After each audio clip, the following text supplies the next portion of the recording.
Peggy 16.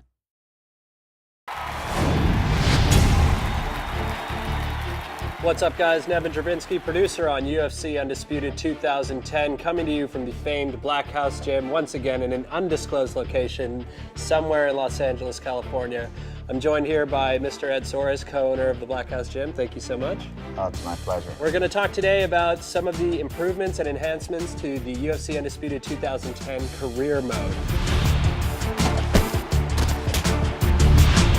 I think what you'll find is a much more immersive experience, much more representative of what real fighters go through. We have weigh-ins, a lot more interviews. We also have this concept of starting rivalries, and you get to kind of pick a fighter voice, and throughout the interviews you can decide what kind of response you're going to give about your opponent, about your sponsors. I mean, Ed, you've been a manager for a long time. You've kind of gone through this. I never really get any sort of antagonistic feelings from your guys. Is it just absolute confidence that these guys have? Definitely is confidence, but I just think that all of our guys are really good guys, and they're, all of the guys I manage, I tell people all the time, it's more like a family. It's more a group of guys that there's no one that I manage that I wouldn't let stay at my house. The game will actually track how you actually proceed in the game. If you're a guy that does a lot of head kicks in the game, eventually your opponents will start taking you down, or going to the ground, trying to exploit your weakness. Rogan and Goldberg might call out, like, the guy's knocked out his last 5 opponents via head kick, so you can't use the same game plan over and over again.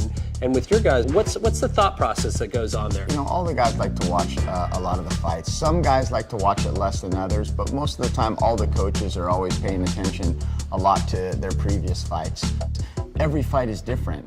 A perfect example would be the last fight against, Cain Velasquez against Rodrigo. We really thought, even though he was knocking people out, he was really using his wrestling. So we thought that he was going to come in, and Rodrigo really believed that he was going to take him down. And he came in with the wrong strategy, and obviously Cain came in with the right strategy and won the fight.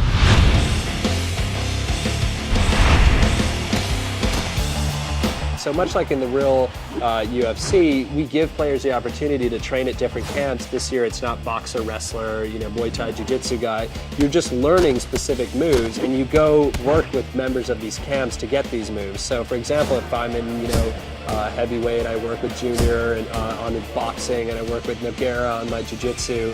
And as a result, I'll get these specific moves that I'll be able to apply to my fighter. So, in career mode, on top of being able to create my own fighter, I could create my body type, my weight class, what brand shorts I wear, what sponsors I have, and then I can also choose what camp I want to go train with. Correct. And all of these things get unlocked in tiers. When you first start out in your career, nobody knows you, nobody wants to sponsor you, But if you fight better, if you start winning, people will start to recognize you, notice you, and want to offer you stuff. You've had like a long career and history with these guys and kind of watched them all grow up. They came from all different places. Lyoto, he got his first fight in the US here, was in the WFA. And what a great segue, in our career mode, we have this aspect of where instead of, jumping right into the UFC, you actually start off your fights in the WFA, much like Lyoto, and then at some point, if you perform well, you actually get to move up into the UFC.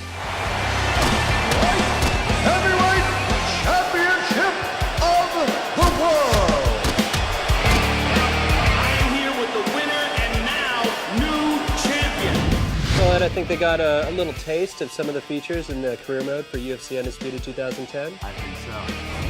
For the full interview, go to community.ufcundisputed.com.